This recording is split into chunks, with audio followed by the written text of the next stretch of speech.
Welcome back to another episode of the Dynasty Dingers podcast. If you are a first-time listener, we are a Dynasty baseball podcast under the Scout the Statline brand. And yet again, we have a guest for you this week. Doc is with me as always. Doc, welcome back to the show. Thanks, man. It's good to be here. Smell that? That's sickness. I'm down with the sickness right now. I'm coming out of the sickness, but I'm really excited. We got Ross Jensen, the founder of STS Scout the Statline. He's our boss, so we have to go easy. We can't let him know that all his takes are bad. He's great. This guy's a really smart dude.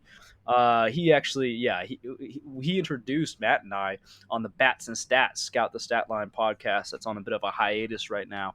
And so, yeah, Ross, man, good to have you back. Good to have you on the Dynasty Dingers. Yeah, I'm excited to be here. Don't embarrass me. Come on, let's talk some baseball though. It's gonna be fun. Bats and stats. Eventually, we'll come back. We just actually, I thought you guys were doing such great work. It was like a great opportunity for me to catch my breath a little bit with all the other stuff I've got going on. So it's worked out really well, and you guys have done a great job. I'm excited to be here. Well, thank you, Ross. And it's fun. We kind of just mentioned before we jumped on the last time, we got the opportunity to join you on Bats and Stats that Doc had the ability to talk about Caleb Durbin, who's on the list of conversation today. And I look back on that podcast, and there were a number of names that we talked about that have extreme relevance now. And it's just exciting because I think you look at the catalog of what you and Brian have done, and there's constant value kind of returning as these players continue to grow through the minor leagues. So, when you guys do get the opportunity to jump back into that, we'll have names for next year and the years that follow. Mm-hmm. But we're going to start off with some of the prospect promotions, some of the debuts. Doc, I know you're really excited to talk about Drew Thorpe. We have Thorpe on the list, Waldrep. Carlos Rodriguez also debuted last night for Milwaukee. Locklear debuted, as well as Adael Amador. So there's a number of names there, but Doc, kick us off with Drew Thorpe and kind of what you saw. Yeah, so it's Wednesday now. I actually was out at the drive-in movie last night because here in the Midwest, it's still the 1950s.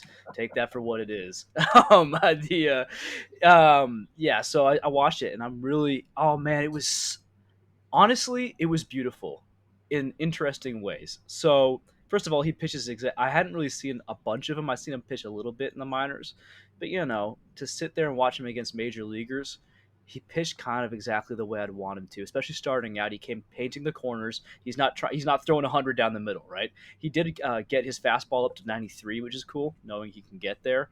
But that changeup is as advertised.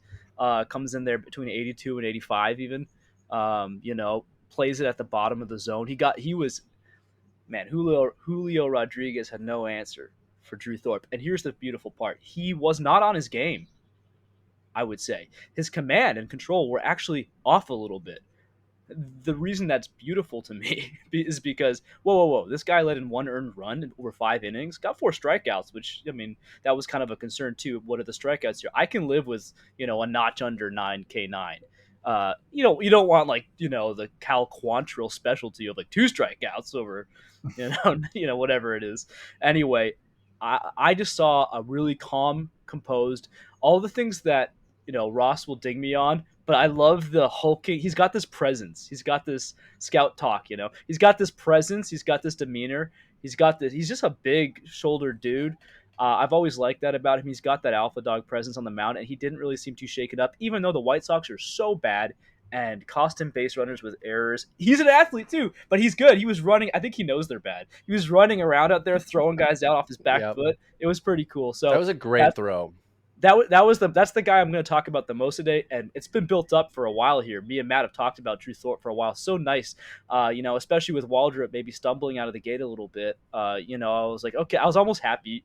I hate that for Waldrep, but I'm like, okay, well, Thorpe can mess up and it's okay. Well, I'm just a huge Drew Thorpe fan, and I want that control guy to make his splash in the bigs. I'm happy to see that start. Yeah. Ross, did you get a chance to watch the game or kind of look at the box score? And if so, what were your thoughts? I didn't watch the game, but I've been following Drew Thorpe's development for a long time. I mean, he was really a guy that was popping for us last year. And for obvious reasons, his numbers are sparkling in the minor leagues. Even this year, strikeouts were down. As you've observed, and that's probably going to be the case a little bit in the major leagues. I mean, he's not an overpowering type of guy, but excellent command. He knows how to pitch. Like that changeup, that's the bread and butter, right? So, uh, yeah, I'm all in on Drew Thorpe. I don't know that I'm going to say he's got to be your number one pitching target or anything like that, because I do anticipate the strikeouts are going to be a little bit lower. But I think this is like a solid number three type of guy that can really help out your team. So, yeah, I'm a big fan. I like him a lot. And he's been through a couple trades, and clearly the teams targeting him see the value in him too. So that's the important thing. Yeah, it's funny. I heard on a publication this week about kind of the opposite approach to what you just said, and I disagreed with it, which was, oh, he was constantly traded. It must mean that, the teams don't want him. And I, I thought, okay, that's kind of ridiculous. He's been, touted since this time last year as the numbers really started to decline with the Yankees organization. So good to see him come out and play well. Hurston Waldrep, another name we just talked about, did not necessarily have a good game against the Washington Nationals this past week. Pitched pretty well for 3 innings and then kind of had some bad luck come upon him in the 4th inning. I wanted to get both of your takes just on the value of Waldrep long term, and if you're still targeting this season, if this is a buying window. So, Ross, I'll start off with you. He's super interesting. I mean, he struggled a lot in his last season at college, which was fascinating because he came in with a lot of draft stock, and then just I say struggled a lot. He had definitely some great moments, on that team going to the championship, but just control was a bit of an issue for him throughout the season, especially a little bit later, it seemed like. And he was lights out in the minors, so he turned it around. Different coaching staff kind of bringing him along, which I think might make a huge difference. But I think the big thing is his control. So if he's able to limit his walks, then he's going to be a successful pitcher. He's got the right stuff. So we'll see how that develops. I don't think I would target him for this year. I think he's a project a little bit. I think it's going to take a little bit of time before you see the success come through at the major league level. But he's got the talent for sure. Doc, what do you think? Are you buying Waldrep right now? Are you holding? This is one major league start. We obviously know the pedigree in the past. I think Rossi did a great job of highlighting that's just the reality that we've known him to be, which is he does have upside, but it could take time and there are variables. What are your thoughts, Doc? Well, I mean, this is the anti-Thorpe, right? This is the high, sexy upside, high K arm, with a vicious splitter in lieu of a changeup, and he, you know, this is someone for 2024 I'd look to see maybe in a relief role down the stretch for the Braves. And I don't think that's a bad thing. Adam Wainwright, we talked about it last week, his first year in the playoffs, he ended up, closing out games in the World Series back in like 2006. This is like not a terrible thing. It's good to get him experience against major league bats. The Braves are super aggressive. I think they had a feeling he'd be challenged a bit. But let's also talk about how it really went down. Matt, I know you saw the game. I didn't get to see it, but I heard that it wasn't as bad as the stat line said. What do you think about Waldrep's performance? Yeah, no, he cruised through 3 innings. I went back after, I don't want to say he pitched Sunday, and I watched it the next day. Cruised through 3 innings. I got the first out in the 4th. Got a hit by C.J. Abrams. Had a really hard at bat. Took the batter to 3-2. It walked him. Should have got him out. It should have been an out. And next pitch, the 3-run home run. And you could just tell the hit and then the walk really rattled him, giving up then the home run. It was kind of like the welcome to the big league moments where it's like, you could see him really trying to execute and do well and hit his spots. And it's like, well, if you leave a fastball where you did to Keibert Ruiz, like he's going to hit it out. Like, yeah, your fastball wasn't good enough and it was in perfect hot zone location. I just think when you look at his interview after the game, he summed it up perfectly. They asked him what happened, and he said, well, baseball happened. And it's like, yeah, development happened. So you're going to have to go through these steps as a pro pitcher. That's a great answer. Yeah, I mean, it was the truest of answers. It was like, yeah, you worked a guy 3-2. You probably had 3 pitches in that bat that should have struck him out. he had a nasty splitter that was just fouled off, and it's like, well, in the minor leagues, that's a strikeout probably 10 times out of 10. At the major league level, these guys are going to make contact, and I just think that's the biggest learning experience for Waldrep. And then you look at Thorpe, and we have Carlos F. Rodriguez on the list, who I think I wanted to get both of your opinions on quickly, but I watched his start as well. Looked a lot like Thorpe. Doesn't have the control of Thorpe, but you don't see Thorpe and Rodriguez giving up 7 runs because they don't necessarily attack the zone in the same way. So we've got 3 more names. I mentioned Rodriguez, Locklear, and Amador. Ross, who are you most excited for long term? I would imagine it's Amador. But also, what are your thoughts on Rodriguez? I'll start with Rodriguez. He's an intriguing play to me because he's not come in with a ton of prospect pedigree or stock necessarily, but he is really interesting. He's got quite the repertoire and good numbers. Like he's a guy that could find success at the major league level and surprise a lot of people. So I'm excited to see how he continues to perform. This is somebody that, I'll be honest, I would rather own him than Waldrep, at least for this Interesting. season, Yeah. because Waldrep, I mean, yeah, baseball happens, of course, but 4 walks in 3 and 2/3 innings, and then couple that with a 1 point almost 4 WHIP in the high in the mid minors. I mean, that's too many control issues. So baseball will happen less to you if you control your pitches a little bit better. That's just my take on it. Carlos Rodriguez has got that, I think, in a little more advanced state right now. So we'll see how that works out.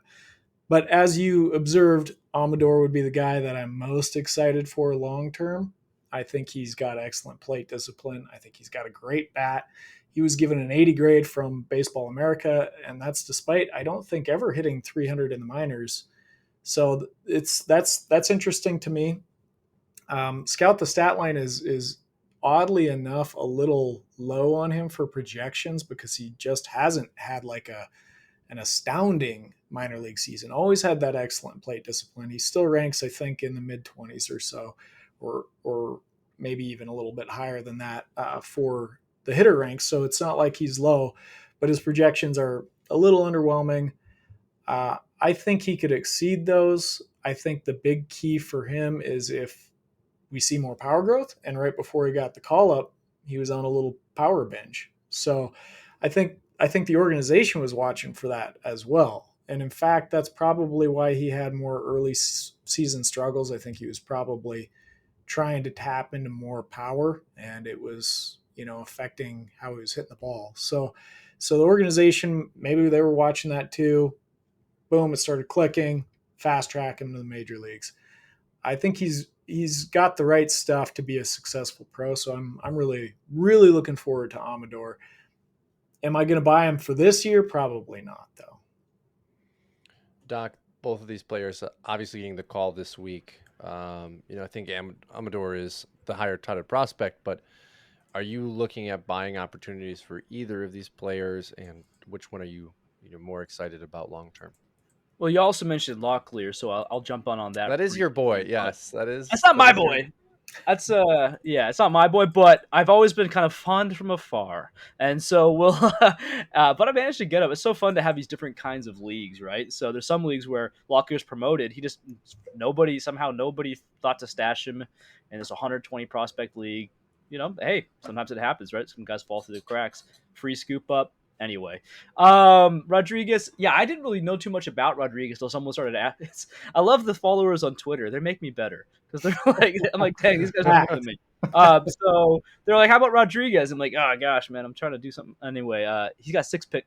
I found out that he has a 6 pitch mix, and that's good to see. However, it's like as you said, there, Matt. It's like none are spectacular, and the control is not as Thorpe like. I think I love the Thorpe model, and by the way, he threw like a slider, changeup, obviously, cutter, force. He had this everything going, and it kind of played off each other. Living in the 80s, and then so then the fastball comes up, and then at 93, it actually kind of plays up, right? Anyway, but Rodriguez, from what I understand, and from what his performance looked like yesterday or the other day, is just not great, and so I'm not that high on him. I think it's fun to take a flyer in a medium to deeper league.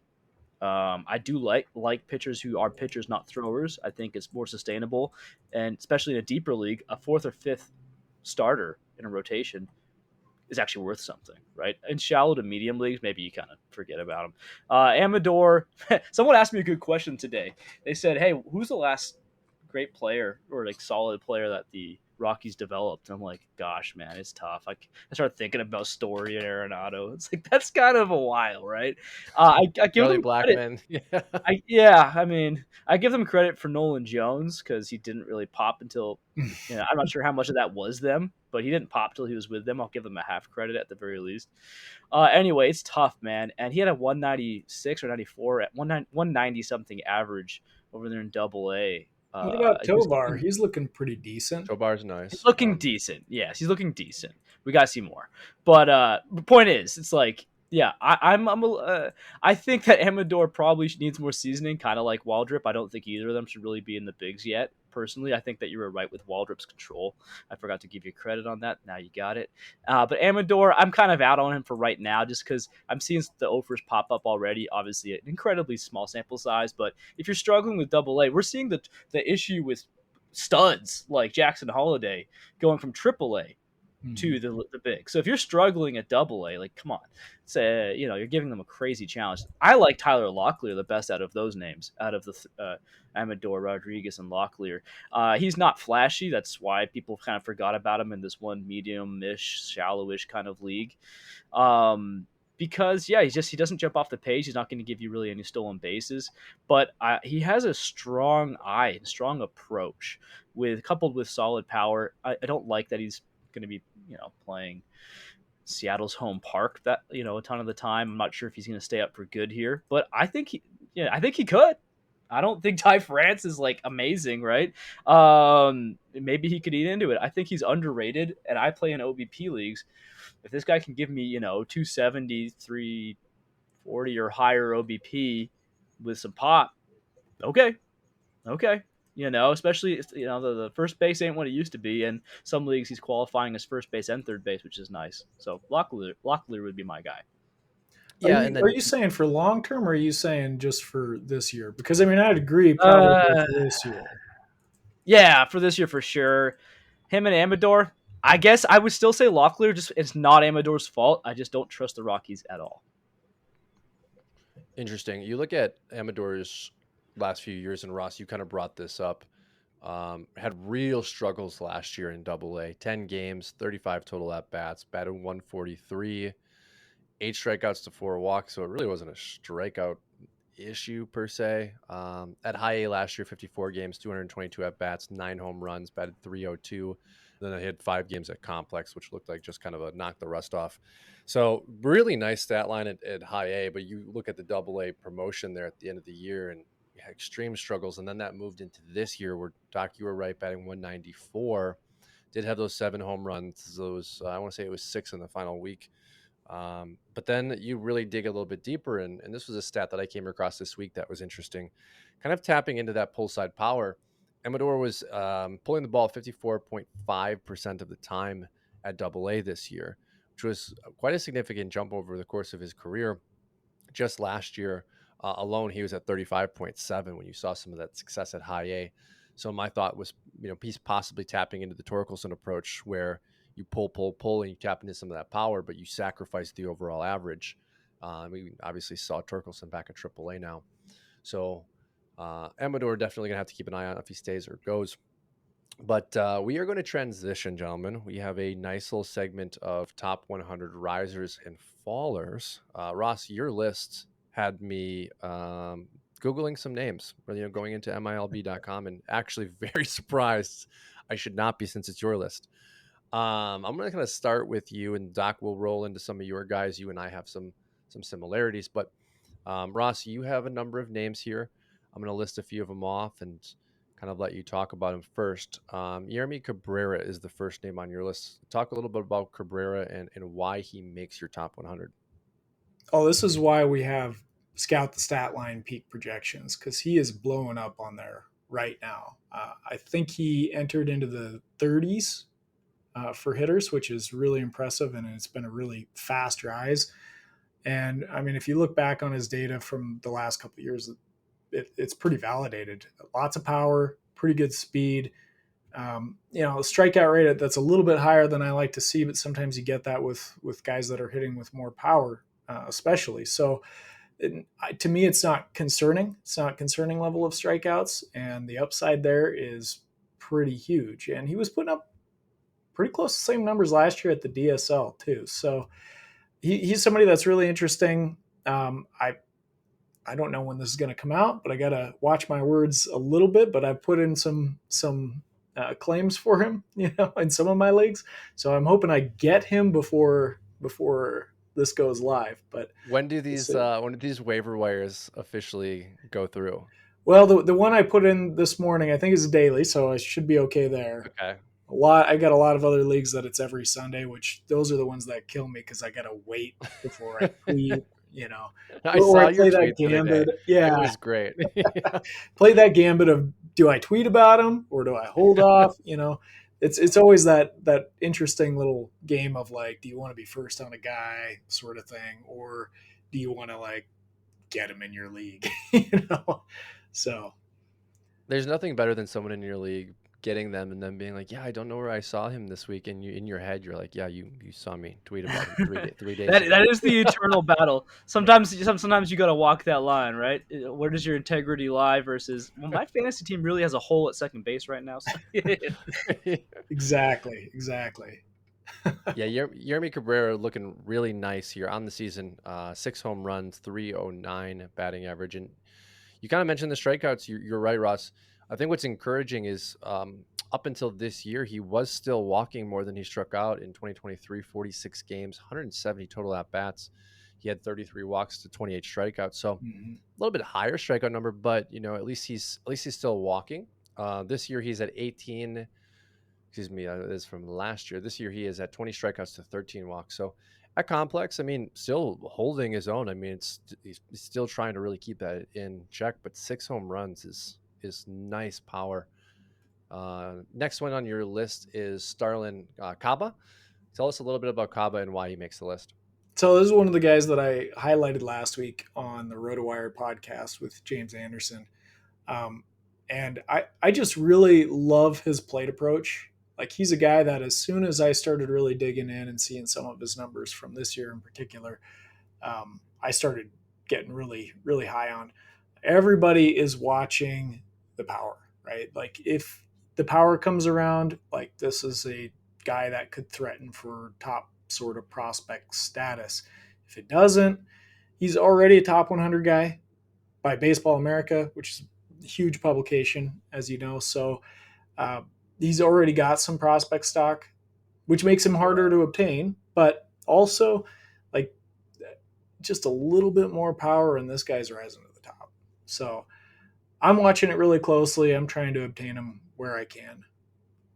If you had a choice, and I know I remember you talking about him with Anderson, if you had a choice between Caba and Nelson Rada, who would you choose? Currently, I have Rada ranked higher, Okay. but it's getting the gap is closing pretty quickly. Okay. Now, the thing with Rada is like he's struggling in Double A, but he's 18 years old. Yes. I would expect that he's going to struggle at Double A. I don't know Angels, many, man. Yeah, I mean, The I don't Angels. know many 18-year-olds that find success at Double A. It's a very short list. The last one, I don't even know if Wander Franco was up at Double A by 18. I think he was 19 by the time he got there. So we all know what happened there. But put that aside. And Caba being 18 is kind of why I asked, right? We see him at the rookie affiliate. We see him at the complex league. And it's like, yeah, Rada's at Double A, and you could easily see Rada and Caba in the same league, and that's not the case, right? So, Caba's playing well with those 22 stolen bases, and like you said, if power comes, I think we're waiting for power for both, right? But Caba's definitely a name to know, and a guy that you're excited about. Yoelin Cespedes is the next name you have for us, and he's been getting some buzz more and more and more. What makes you so excited about Cespedes' profile? I mean, he's got a little bit of everything, right? He's got the pedigree, the name, clearly. He's got power. He's got speed. He's pretty good.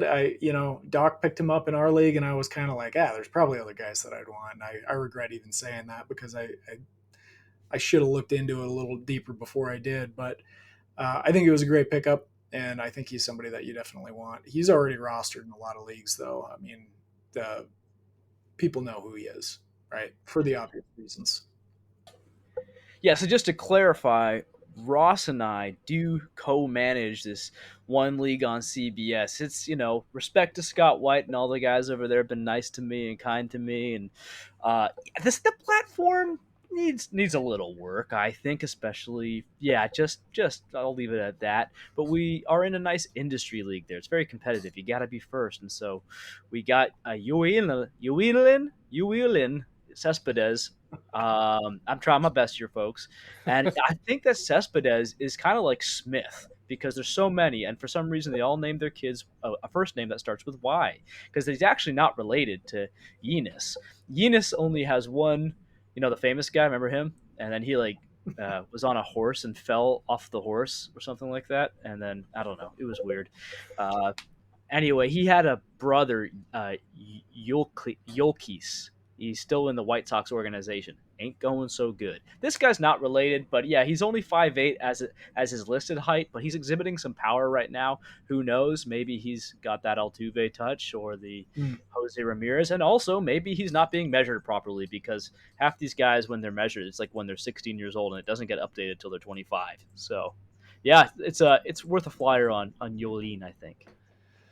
Well, and it's funny because we really we don't talk about really video games at all, but I find it funny too because in the show you still have Junior Caminero at like the 156 pounds. I'm sure Cespedes is as well. They just take their baseball reference or their MILB profiles and slap it on there.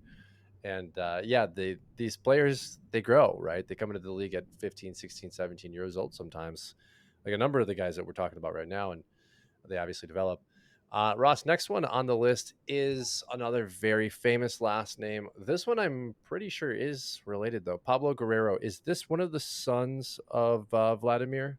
Indeed, yeah. So this is a son of Vladimir Guerrero, the famous one, brother of Vladimir Guerrero Jr. And it's fascinating, because Brayler Guerrero has come into the league, who's a cousin, and he's come in with a lot more hype. And early on in this season, he's gotten it, and deservedly so. But I've kind of attached myself to the Pablo bandwagon right from the get go because I was like, well, if I'm gonna be behind one of these guys, it's gonna be the guy that's in the line, right? So Pablo is, and he had a heck of a week this last week. He hit 3 home runs, so bringing his total up to 4 on the year. So he's on fire. Really starting to move up the list. He's still got a ways to go, obviously, but I'm excited for him. So looking forward to it. Another brother coming in the Guerrero bloodlines this year is Vladdy Guerrero. Yeah, so they got a lot of them. He was a very prolific guy. Hey, I'm excited for Vladdy. I don't know if that we have. Do we have any movement on Vladdy yet? I haven't checked in. Well, he's so far he is 1 for 11 in the DSL. He is 17 years old. I'm willing to give him more than 4 games before we throw throw him out. I'm not sure what the saying is, but yeah, no, it is worth clarifying that Vladdy, a lot of these were with different women, so you're not getting really a full. I don't know exactly who the full. There's probably some full brothers there. Yeah, that's tough to say, but my goodness, the genetics on Mr. Guerrero Sr. Yeah, no doubt, no doubt.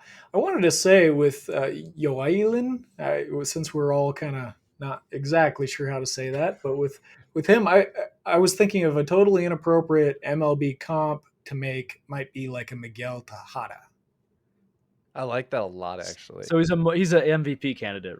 Well, wait, we need to be careful because future MVP, we can't have Ross getting yelled at again for making a comp. Okay, that's just that's what I do. Hey, it's part of what I do. we actually brought that up on an episode.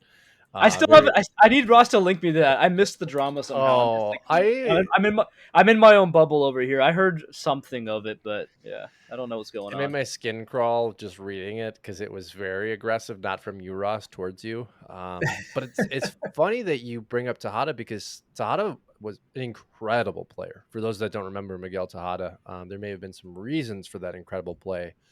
If you think about when he played and kind of got accused of it and then testing positive for, but Tejada's profile, right? Big time power, big time speed, smaller package, but a very strong package. Cespedes, when I look at his profile and just the pictures of him in general, they do give me that vibe as well of a guy that has, that compactability. You've got one more name on the list for risers. It is Lizabel Diaz. Did I pronounce that correctly? I think it's Lisbel. Yeah. Lisbel? Okay. Tell us a little bit about Diaz. So this is a guy I tried picking up in my 900 prospect league. This is the deepest one that I've got. It's insane.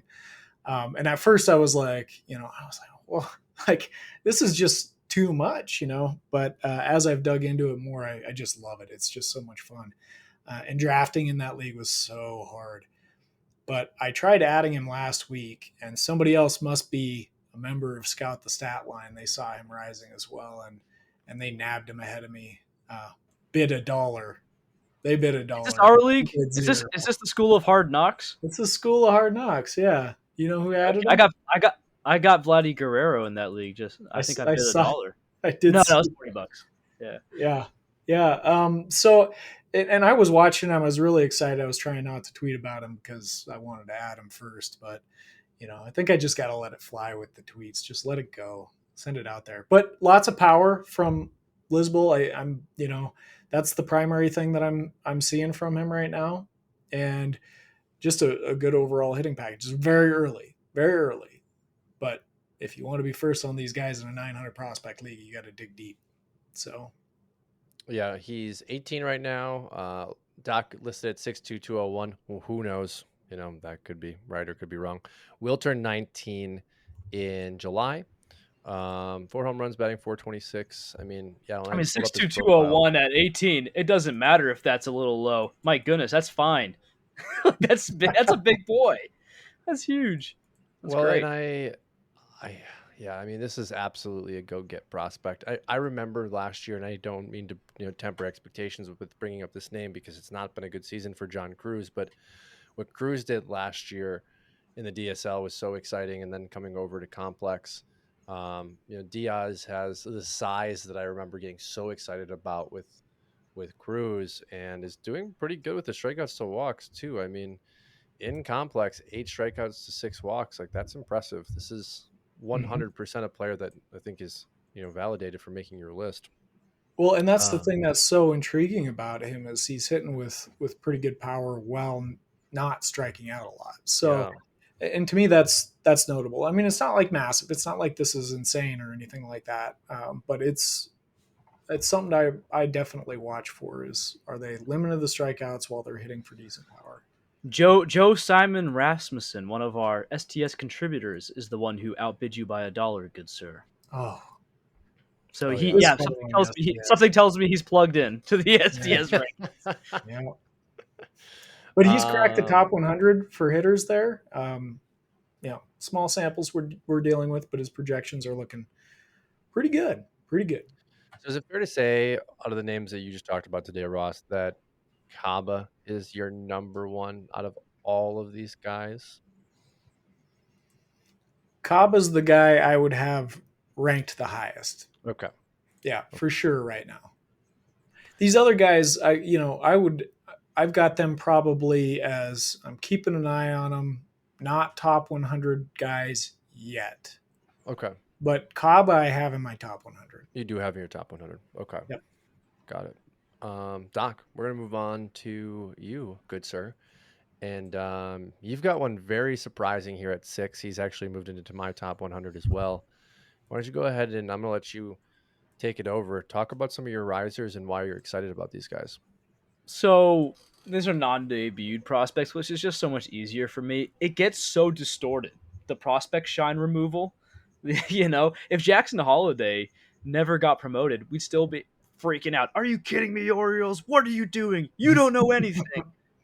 Come on, 40 home runs, 40 stolen base, whatever, right? So it's just I have my opinions, I have my gut feelings, but then sometimes I see this. I'm like, I know nobody really has Agustin Ramirez this high, so my gut actually says he shouldn't be that high.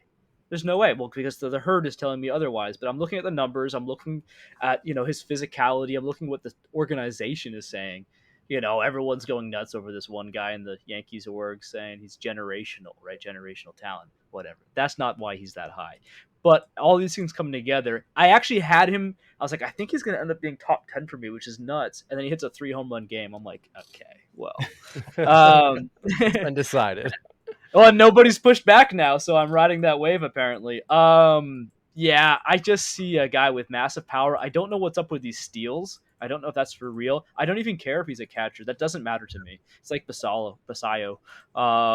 It doesn't matter. He's going to be playing in a Yankees lineup sooner than later. He's mature. This was the thing. So actually, you got me. I think you got me onto him, Matt. We were talking about him on this show, and I remember looking into him live on the show and thinking, "Oh yeah, he wasn't always all that in a bag of potato." Oh wait a second. Oh, so I see that. I think he was like 18 or 19 years old when the COVID season happened. That's a really bad time for a COVID season because you're right in this like key part of your development, not even just as a baseball player, but as like a boy becoming a man, right? Like trying to figure out what to do with that physicality.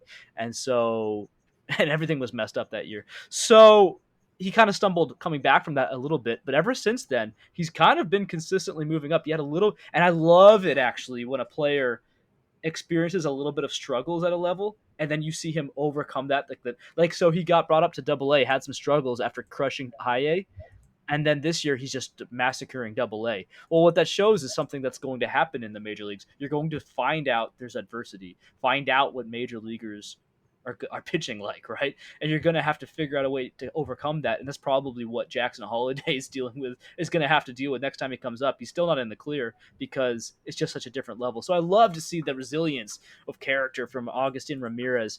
And so I honestly, his upside, I don't see why it can't be number 6 there. It's clearly 30 plus home run power in that bat. There's not too many guys you can say that about with a high level of confidence. Cole Young's up next.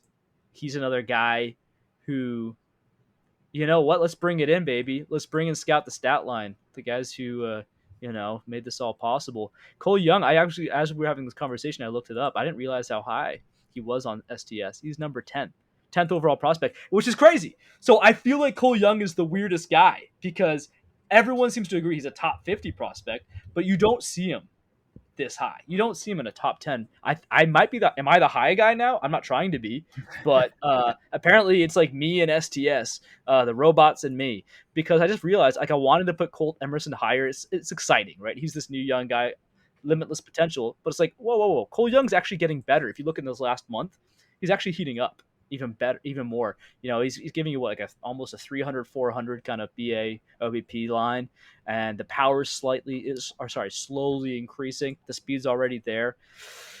I mean, what's he going to do in the bigs? I think a 280 plus batting average might be in play.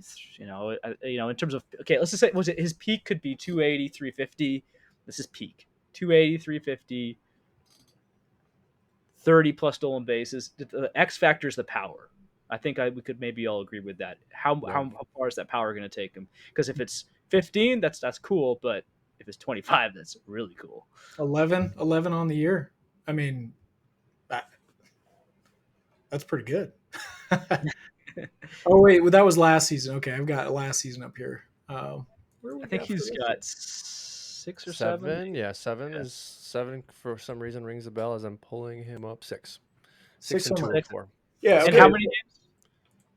I mean, at this point in the season, yeah, that's not bad. That's not bad at all. So, and he's young.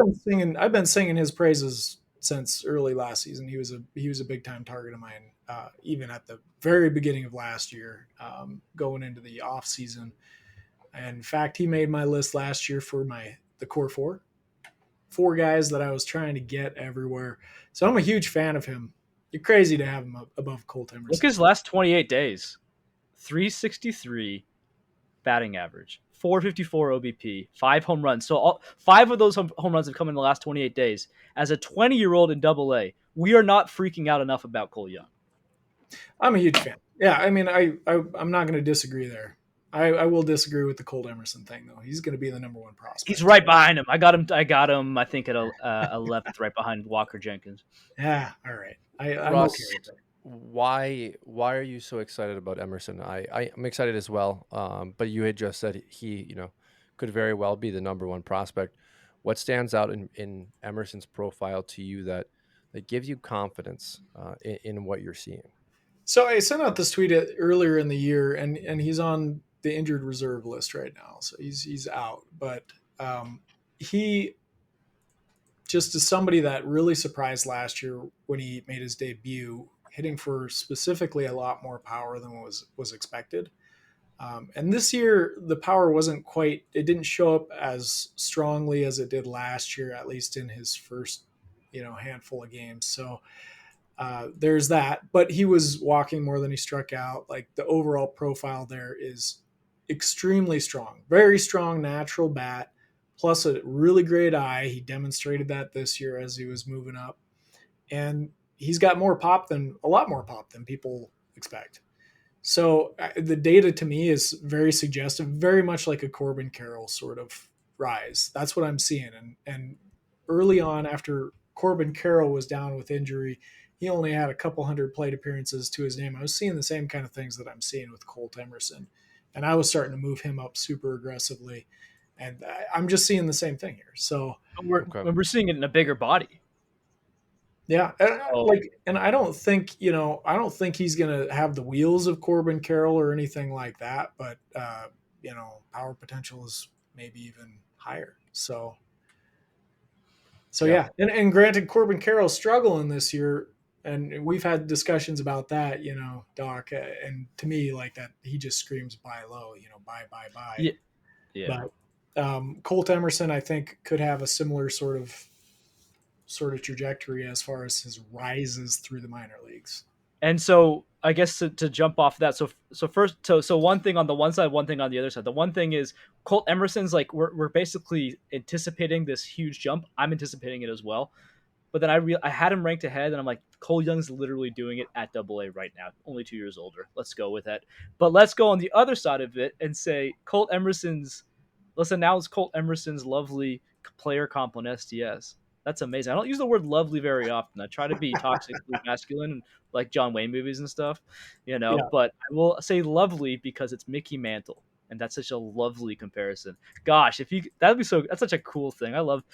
It's got to be one of my favorite parts about STS, other than the getting the jump on your league mates. yeah, you're gonna get me in hot water again for our comp model. Um, yeah, so there's a Mickey Mantle comp going on here, and that's just because the numbers are so remarkable early on in his career. He's projecting very highly, and you turn regression off, and it's very impressive looking. It looks almost Mickey Mantle-ish. Um, am I expecting he's going to be Mickey Mantle? No, of course not. Come on, but still, it's very promising, and he could be a big leaguer by 20 years old. You know, Ross, we that's why talked I would about that's why I this. would put him above Cole Young, because I would anticipate by the time he's Cole Young's age, he's going to be knocking on the door, if not there. Well, they should be hopefully playing together. Yep, If the Mariners can find a way to actually keep those two both in the organization. he's likely to push Um, Cole Young to second, and yeah. that's an interesting statement as well. So Well, and I think that pumps Cole Young too, right? Like that makes Cole Young's profile very exciting at second base. You have the speed, you have projectable 10 to 15 home run power, maybe peak at 20. But I wanted to ask you about Lazaro Montez. Doc and I have talked about him, I want to say 3 weeks in a row, but I bring him up because of the STS comp. He is now, I think, as of yesterday, the number one STS player. Is that correct? yep, number one hitter. Yep. And it was given a Mark McGuire comp, which I absolutely love. If you can have Mark McGuire and Mickey Mantle in the same lineup, jokes aside, but those two players, I mean, this Seattle organization, we've been incredibly excited about all year. Just wanted to see your thoughts on Montez, and is there anything that maybe concerns you, or are you all in at this point with what the model is saying? I mean, I don't see how you can see him as anything but an elite potential hitter in the major leagues at this point. There was questions when he was coming up, and I've done a little spotlight on him for the next big thing, that little video series I was doing over the off season. And I said it there. It's like he was getting a Mark McGwire comp then too. Yep. So there's something in the data that they're seeing that is similar in his power at the very least to McGwire. Um, you know, he gets the one that people toss around is Jordan Alvarez, which is a pretty good comp in itself. STSC's Mark McGwire. So there's power. There's power there for days. When he came into the major leagues, there was worries about him having holes in his swing, and there being a lot of strikeouts. We saw some strikeouts last year, but I don't think it was nearly as alarming as it was pointed out to be. Mm-hmm. And this year, it's not alarming at all. Like, he's got that dialed in. He's still hitting with power, He and needs a promotion. yeah, he does. He needs a promotion. We need to see what he can do at higher levels. No Well, you doubt. know what? It's a big thing I keep hearing. The only complaint, really, it's a very funny one. Too big.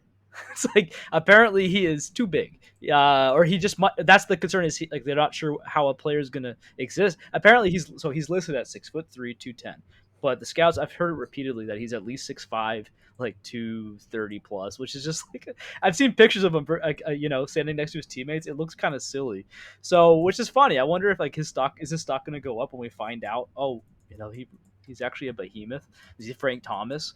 Yeah, I mean his last 28 days, he's only, again, like Cole Young, kind of just getting better. 7 home runs, over 23 games. It's just silly. Yeah. 427 OBP, 3. Yeah, he's just doing it all. You can go on the numbers. That's why it's like it almost feels like you're playing on beginner mode. Let's get him bumped up here. Come on, Seattle, stop slow rolling your guys. My goodness, let's just go off on a hit streak. Ready? Young, Emerson, Montez, Farmello, Smith. And then we got it's just Harry Ford. Sorry, it's like you could just forget these like top 20 prospects. But yeah, they're doing great. I mean, Doc, it's insane what Montes is doing right now. I mean, career in his minor league career now, and this includes the DSL. Logan Uh, Evans. 1,002 OPS, 571 slugging percentage. Those are just bonkers numbers, and he's getting better too. Now, granted, he's repeating single A, and as we were saying, we need to see it higher. But I mean, those are just insanely impressive numbers. I like the slow roll with Montez because of the concerns with the hole and the potential strikeout. They've really allowed him to get to the point now at A ball where he's dominated, right? Like, and I even think you could have promoted him last week, the week before, but they've continued to allow him to have success. And I think that will only help his transition to high A, help his confidence level. But the other big question I have is, are they really looking to promote a lot of these kids together? The Modesto Nuts might be the second best team in the minor leagues to Norfolk Tides. I mean, you look at what Modesto has, it's Emerson, it is Ty Pete, it's Farmello, right? All the names we talked about. So I'm curious if they promote a number of these kids together with the intention of creating like that roster camaraderie, what a lot of organizations will do, when they have the next wave come up. Doc, you have a couple more names on your risers list.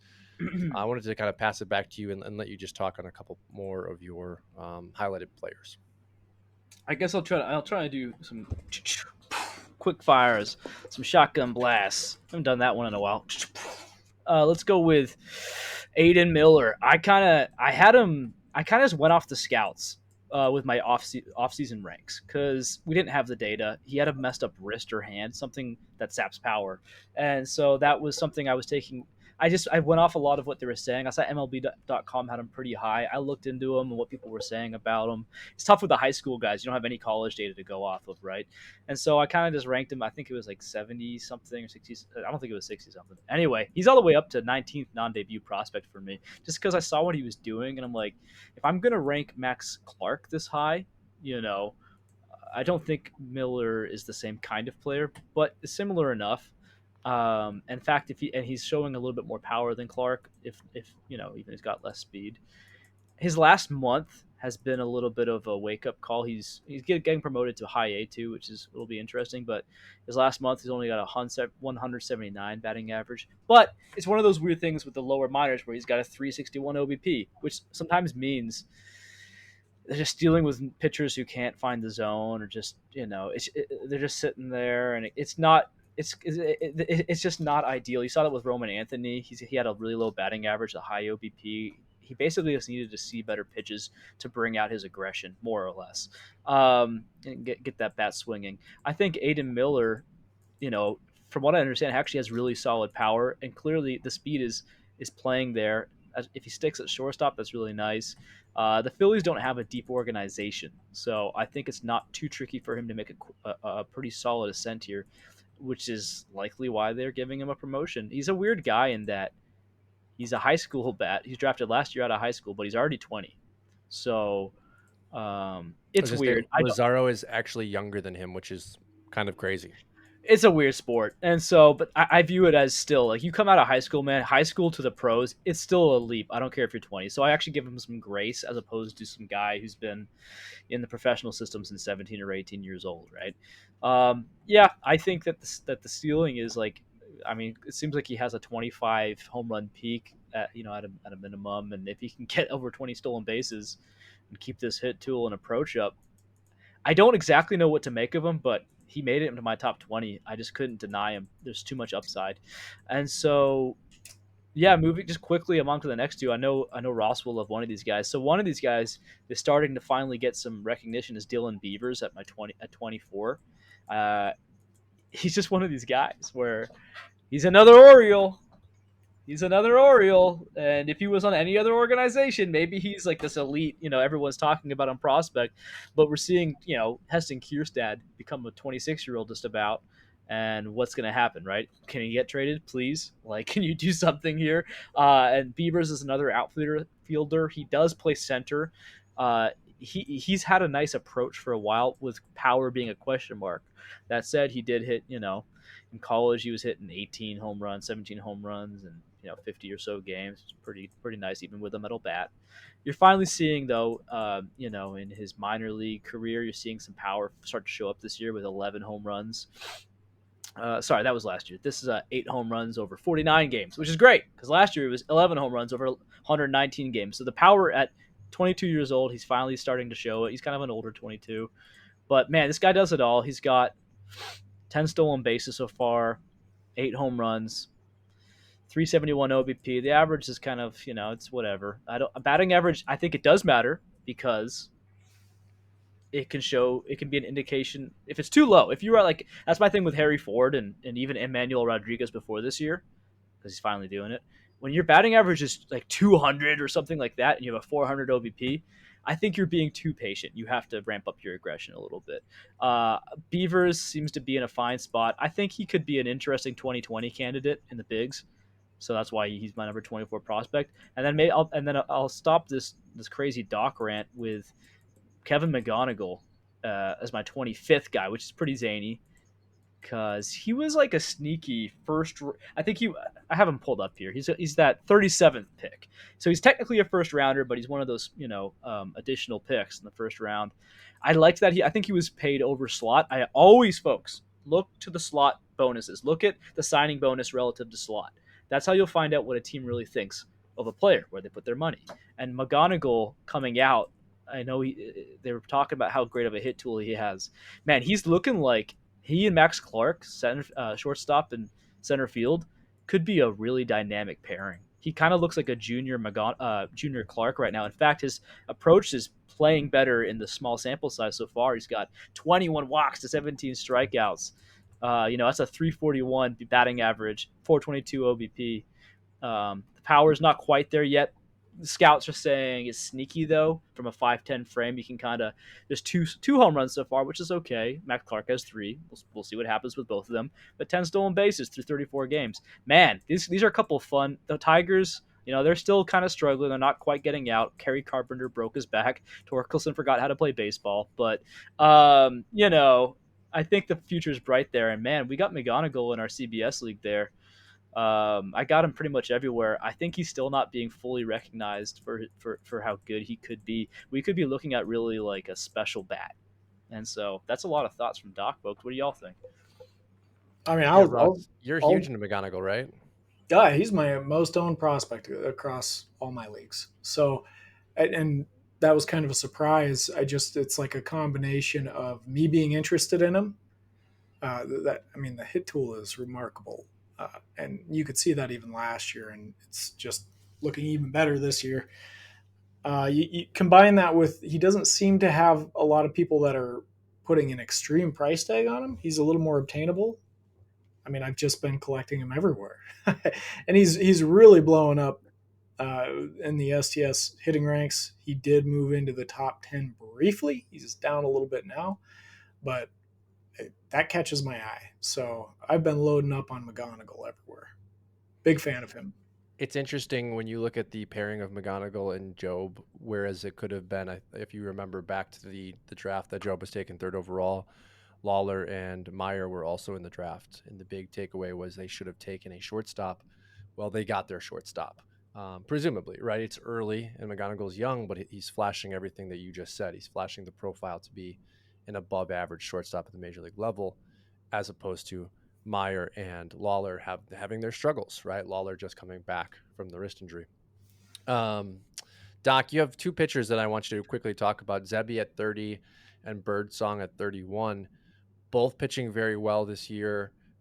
Both probably going to have an opportunity, if not late in the season next year, to provide value at the major league level. Who are you most excited about out of the two? Well, if you made me pick one, I mean, I did rank them 30 and 31 a couple days ago, so I should hopefully say Zebby Matthews. Yeah, so I've said it before. Zebby Matthews was starting to break out this year when I was in like my busiest time of I was just on the road doing a million things. So I didn't get him in the cutthroat leagues. I got him in some lazier leagues. Last year the knock on him was like I think he had like an 8.8 K9 kind of thing going on, but still really good control. So folks were thinking, "Oh, that's not going to fly," double A, triple A, the bigs. And this year he came out just adding to his arsenal, adding to what he was already throwing, and now he's getting strikeouts. He's I think got 13 K9 something. He's in the double digits now with the K9, which is all he needs to be. He doesn't even need to be there because I think he's got like 5 walks on the. He's got something silly. His walks per nine is like almost nothing. Anything under two, anything under three, anything under four is acceptable. Anything under three is amazing for me, in terms of walks per nine. And so Zebby Matthews has this George Kirby like control.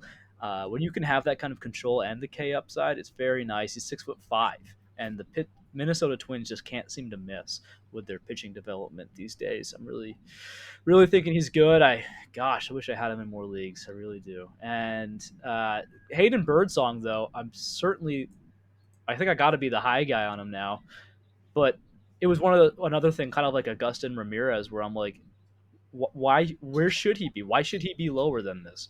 He's doing this at again, kind of like Augustin Ramirez on the pitching side of things. He struggled last year. He was killing it at high A. He started showing this control. He had control issues with this nice starters mix, and a creeping fastball that's starting to get up into the upper 90s with some ride, but the walks were getting out of control at Double A last year upon promotion. And so me and some other folks that kind of doused the flames that were starting to catch fire there. And this year he's totally overcoming it. I think he had I don't have these numbers in front of me as you can tell, but it's like a 2 or sub 2 ERA. I think he had Yep, just now. 205. You're right. Yeah, Yep. there you go. So he had a Double A, and he just got promoted to Triple A. It's exciting. San Francisco historically has been good with pitcher development. Nice park to pitch in. I see some nice upside here with Hayden Birdsong. I don't see any reason why he should be ranked any lower than 31 out of non-debut prospects. I think he's going to contribute by this year, to be honest. Ross, these two players are exciting. Zebby for me is more of a pop-up. Birdsong can have highlighted perfectly, Doc, kind of the reemergence. Are you excited about both of these players? And if so, what is your kind of profile view? I totally echo what Doc was saying about Zebby. I don't have him as a top 100 prospect, but that's my general shyness with ranking pitchers very aggressively. I do love the control, which is absolutely incredible, especially with a guy that's able to get so many strikeouts, right? So I'm a fan there, and he's definitely somebody I've been looking at picking up. Even though I tend to accumulate a ton of hitters, that's part of my approach is stick with what I know, get the guys that I know are going to be good, and then trade them later for pitching. That's generally how I approach it, rather than trying to get the pitching prospects, because I've just had such hit and miss with that. And oftentimes it takes like 7 years. It's just so much longer than expected. Glass now, he was a really good example that I loved Glass now coming up, but I mean, he wasn't a productive pitcher until he was like 27 years old. So yeah, big fan of Zebby Matthews, though. Birdsong is also looking very interesting to me. I like both of them. Well, I'm just with so funny managing the team with Ross. Every time we want to pick up, we're rebuilding right now. We took over this team. We're trying to remake it from scratch. It's funny to see these philosophical differences showing up, right? And he's like, "Do we have another pitcher we can cut?" I'm like, "Ross, we will never have a rotation. We have to play the game." Here's my philosophy on it. I get it. I know they're volatile. Certainly, if it's batter and pitcher and they're equal, batter. But I'm of the philosophy of you don't win. You can't win if you don't buy the ticket, sort of deal. And so we got Birdsong, baby. He's looking good. We'll see how it goes. We have some nice pitching prospects in a 20-man industry league. Yeah, I mean, it's fascinating. If you look at all my leagues, like it's just loaded with hitting prospects. Nary a pitching prospect to be seen. Now, I did pick up a couple recently.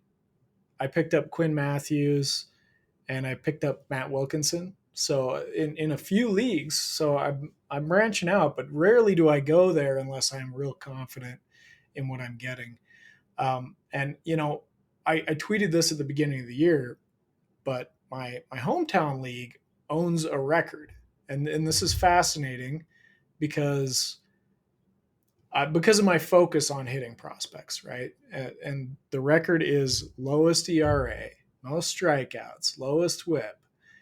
These are records that my team has accumulated over the years despite the strategy, and that's mostly because I just I put that effort into acquiring guys later down the road that I know are going to be reliable pitchers. That's been my strategy, and it's worked really well for me. And the proof is in the pudding. But that doesn't mean that's the only way to do it. And I'm totally open to, doing it the way that Doc is too. And that's why we make a good team. I think it's just not my area of expertise, and I totally recognize that. And I defer to him on that side of the spectrum. So I think we're also entering into a different period for pitching prospects where we're starting to obviously see this season at the major league level pitchers having success, right? More pitchers having success than we've seen in recent years. We've had such a deficiency in pitching this year. It seems like we almost have a plethora of riches. But, we're talking about guys like Birdsong and Wilkinson, I think, is a great one. Zebby as well. Some of these guys are pop-ups. Birdsong, not as much. And in recent years, you're not seeing as many of those pop-ups. So I do think we're just in this kind of strange bubble right now where we're seeing more pitchers of value, but the big concern obviously is health and injury, right? You're going to have more of that injury concern, and kind of to the point of it could take 6 years, much like the Glasnow approach that you talked about, Ross, with the pitchers more so than the hitters. Doc, we've got a couple more names before we wrap up the show today. I wanted you to talk about them because you're very excited about Caleb Durbin. You've been talking about him since the offseason. He's at 43. And then at 51, Gavin Cross. Really interested that he made your list. He's really having a rebound for Kansas City this year. First round pick, 9th overall, just a few years ago. So go ahead and talk about Durbin and Cross. Yeah, so the fun names. Durbin, going bowl with him. It's again, man. I love traditional scouting, and that typically doesn't invite you to a 5'6" guy. But at the end of the day, I'm not a meathead. Like, I'm not completely just like I work for Scout the Statline. Fantasy championships are decided by stats. So I look at Caleb Durbin, and if there's one thing I love more than build, like height and weight and it's heart. It's the heart and guts. I call it H&G in my home league. It's just this whole thing I've been running on for years, and I think Caleb Durbin's got it, baby. I love it. If you look into his story, he's just for a guy, he was crushing it in high school. He was just a stud, but because of his frame, he didn't get those offers. He didn't get those D1 offers, and so he had to grind his way up. I think through like D3 school, and eventually the Braves bought into him, and he found out just as he started getting momentum with them, he got traded to the Yankees, and he viewed it as such an honor because it's such a historic franchise. I know there's a lot of fans of the Red Sox and other teams out there who probably think it's not such an honor, but he is showing a beautiful plate approach at AAA, folks. AAA. So this is right below the big leagues. 30 walks to 21 strikeouts this year. That's very good, in case you didn't know. 413 OBP, 299 batting average, so he's not just sitting there waiting for everything. And he's actually starting to show a little bit of pop, which is the real cool part. I skipped over the real sexy part, which is the speed on top of the approach. So you have the approach plus speed, which is good enough for me. 20 stolen bases now in 47 games. That's great.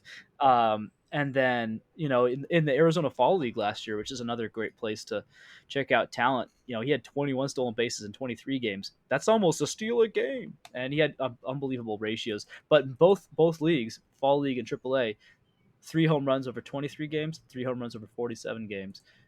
If he can get to double digits with power, man, I just... And the Yankees, which way does he swing here? He swings... Tell me he's lefty. Nah, he's righty. That's too bad. But, whatever. If you could just get in that lineup, hey, I know Volpe's probably lead off for life, but dude. It kind of remind you of like maybe a Brett Gardner type potential. Of course. Yeah. I mean, I think his approach is better. I mean, hey, he hasn't played a major league game. I know. But, like, I'm seeing him as a potential. Yeah, I think that's a great comp as a base. But I think he could actually have more speed and more approach, maybe a tick less power. But that's a fantastic comp, especially being kind of this heart and soul kind of guy. Yeah, I feel like there's a really good chance Gardner is a good call. I think he can be a better version and a more exciting profile and fantasy contributor than Nick Madrigal was. Both contact first, right? Madrigal just didn't have the speed at the major league level and kind of made him a 4th overall pick that had no value. And if you can get Durbin to provide that speed, and like you said, if he can just provide a little bit of power, even if it's gap power, you're talking about a guy that will play up. Talk about Cross a little bit, Doc, because he's definitely having an emergence and a reemergence of value for Kansas City. Yeah, so I'll try to be less passionate than Durbin. I just love Durbin. I feel like I have to yell louder for Durbin because he's such like an underdog story. Cross is not the underdog story. He's the redemption hour. Because, as you mentioned, he was a first-round 9th overall pick in 2022. I loved what I saw in Cross at the end of 22 after he was drafted at A-ball. He had a 293 batting average, 423 OBP, flash power and speed in a 6'1", 210-pound frame out of Appalachia, this country boy. I'm like, oh, I like this guy. This will be good times ahead. What could go wrong? Everything went wrong, folks. Whether it was injuries or just mental games. I think it was a bit of both last year. But in 2023, it was rough. He had like a 203 batting average. He struck out 115 times to 43 walks. And I was out. I'm like, oh, this is not happening. See you later. Well, I guess we're later because I'll see you now. Man, I'm loving what I'm seeing this year in Double-A. Kudos to the Royals. They must have, seen something, and they obviously have more intel than we do. Even though he was struggling at High A last year, that's where all the struggles were happening. It wasn't at Double-A. They put him up to Double-A at the very end of the year for 2 games, and this year they said, "You're going in it, bud. You're how old is he? 23 years old now. We want to see you at Double-A. It's time." And he was up to the challenge. He's, still not a super elite approach, but hey, I'll take a 372 OBP. I don't know about you. 287 batting average. He's got 5 dingers and 13 stolen bases. I'm seeing what I was hoping to see before. I think there's actually more power here too that we're not quite seeing him tap into yet. But I think this is a 2020 guy. You know, Hunter Pensy kind of profile. I don't know. I don't know. I see solid ratios. He's not gonna walk as much as he strikes out. Not that good of an approach, but like a solid approach. And a double A is no joke. I view the chasm of the high A and double A. I view it basically like triple A and the bigs almost. Like that's where if you see someone who is crushing high A and they just can't handle double A after 2 seasons, I don't know if it's going to work out because that's just like where you see the off speed pitches are playing up there that you're seeing the fastballs into the upper 90s. It's kind of a nice little simulation for the bigs. And Gavin Cross, he's given me no reason to have him ranked any lower as far as I can tell. He's Cross got that is pedigree. Yeah. Cross is giving me eerie Alex Gordon vibes. Alex Gordon first overall for Kansas City, never really produced as a second overall for Kansas City, never really produced as like that top end talent, but was a really, really good player for them for a number of years. Ross, Durbin and Cross, two names that Doc just talked about. What are your thoughts on both of those prospects? Oh, I'd be selling Cross so hard. I'd sell him like immediately. I'm off of him. Please, I just put out 2 trade offers today, so everyone listen to Ross. He's correct. Yeah, I mean, for me, like, I'm not buying it. I think there's a lot of work that needs to be done. This one, from a statistical standpoint, doesn't look like a winner to me. Durbin, I think, is a little bit different. I do not see him as a top 100 prospect. I know you have him very aggressively ranked, but I think he's a very interesting play because I think he could be a successful major leaguer, and that's worth something, right? And especially, if I'm making a comp of Brett Gardner, that should at least let people know that I think he has a long career in front of him. Decent enough power, pretty good speed, a great eye. I think he's a guy that could get on. Is he going to be a fantasy superstar? No, I don't think so. I think the ceiling there is like a Brett Gardner sort of production. So I don't see him as a top 100 guy, but most leagues this guy is unowned in. So at practically every level, I mean, you have to be getting 500 prospects deep before he's probably mostly rostered. I haven't seen him sniff a top 100 list anywhere. So I guess let me ask you this. So here's something I factored. I agree with you. There's a cap to his ceiling. So, but when I come to my rankings, there's so many prospects who never have a major league career, and I think that we're seeing, judging by his AAA numbers, they're pretty good, and knowing that he's going into an elite lineup in a hitter stadium. If he can somehow, like, let's just say he ends up as the number 2 hitter in New York within 2 years or something like that, and Judge is still hanging around. What does that mean? What does that mean, right? And I'm not sure if that makes sense necessarily. Maybe he's better at the end of the lineup, reach around. Volpe's going to be the leadoff guy for the foreseeable future. But Durbin, if he's going to be not just a major leaguer, as in he has a role, but he's going to be a starter every day, basically. They have him right now playing every defensive position, by the way. He's playing second, third, short, at different outfields. He's playing everything. They have him like being ready to go. Like, we want you to be on this team. I think that's worth a top 50 ranking because that's worth something to me. A New York Yankee regular who is on base and stealing bases at the very minimum and giving you a ton of runs. That has to be. I don't know if he gets within that top 40. Funny enough, right? Like, I don't know if I can even put him below that, but I think he deserves top 50 in my opinion. And then I'd love to hear why you don't like Gavin Cross and why you're wrong. Well, I'll tell you why I'm right about Gavin Cross. But let me talk about Durbin a little bit more first, because I've made very similar arguments in the past about Nolan Shanuel, for example. I see him as somebody that can have a long, successful career, and I think that there's value there. But the big difference is I think Shanuel is a perennial 300 hitter. I don't think Durbin is. I think he's probably more like a 260. Maybe there's room for a little bit more, a little extra, but good on base guy, just solid all around, like a lightning plug, right? Like somebody that the Yankees are going to want to help jumpstart that lineup, I think. So there's value there. he can collect you a lot of counting stats, runs, potentially some stolen bases. And a guy like Brett Gardner, he was useful in fantasy. So, I see that. I can see that.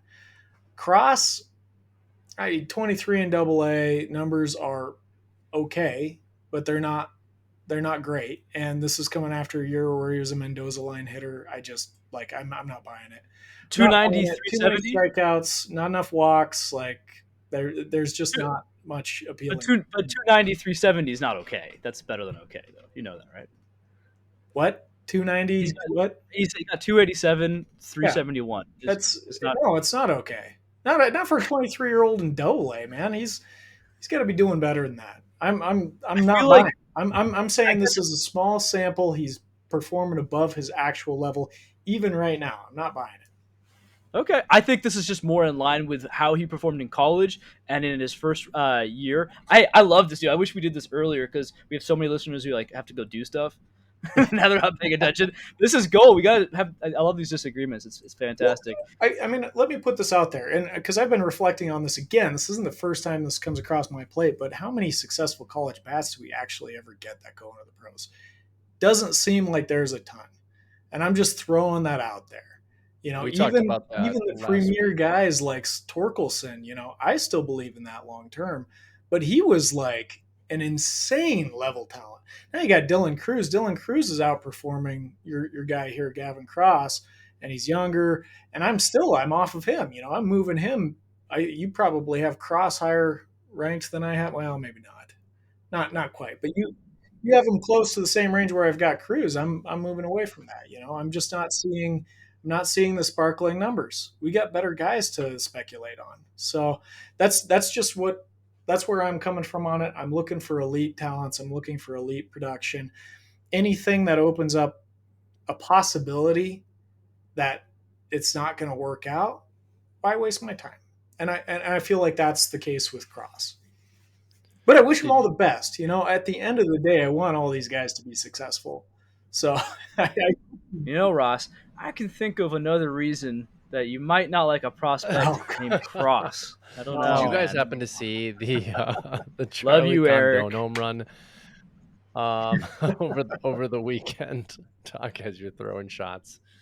And I think the Condon home run kind of sums up what you were just saying, Ross, which was the power at the collegiate level. It's almost unpredictable now. Bazana over 20 home runs this season. There's a number of players that we've brought up on the show over the last couple of weeks where it makes it very hard to gauge who these college players are coming to the pro level. And Cross out of Virginia Tech, ninth overall. It's difficult to project, especially after a bad season last year and kind of a rebound now. So, I can see both sides. I can see him having ranked and kind of having, the resurgence coming up. And then Ross, I can see having the sales point from, get what you can for him while you can. Gentlemen, we have gone pretty long today, so I think we are going to skip our fallers. We'll kind of save that negativity for another time. good call. Because Good call. I know I have some guys that we will have to talk to you about, Ross.